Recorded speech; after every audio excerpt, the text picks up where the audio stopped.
the bedside and be effective with people's problems.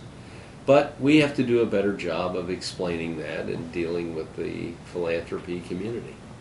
We've been having trouble reporting about the financial state of the Institute because there's certain information that we don't have, and I'm hoping you can walk us through some of this. Private donations. We don't know how much money TSRI has raised, say, over the past 3 years. We heard that it was less than $5 million, but I don't know what's true. What is true? A lot of the information can't be given out because of legal strictures. It's not that we're trying to hide the ball. So as time goes on, we're going to review all of those policies and make sure that we're right and that we can't give that information out.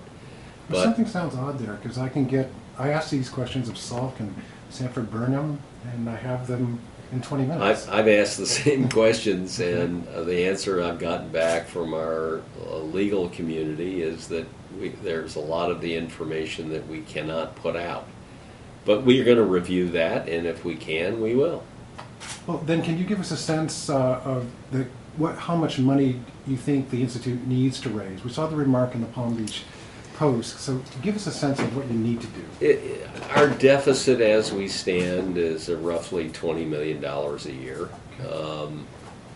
and that really is a function of both NIH diminution and pharma's change in the way they fund research. So that's the basic problem we all face, and that's the kind of neighborhood of an amount that we face. Mm-hmm.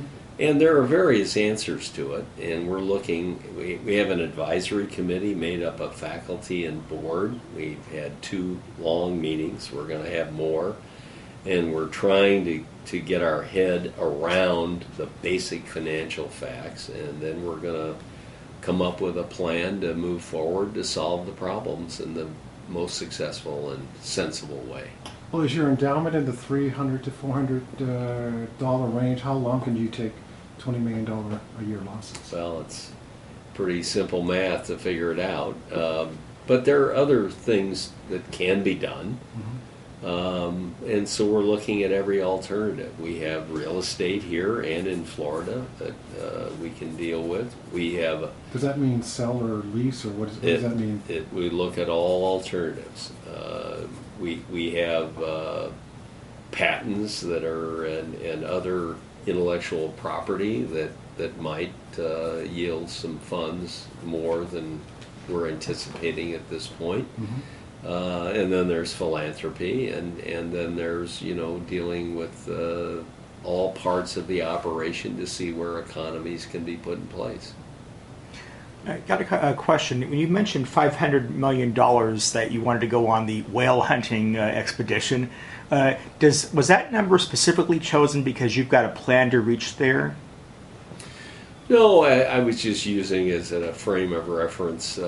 We'd be happy with $1 million as a gift, or anything in between. Well, I mean, like an aggregate gift. If you could get up to 500, I was wondering if you had some kind of a strategy to get to that threshold.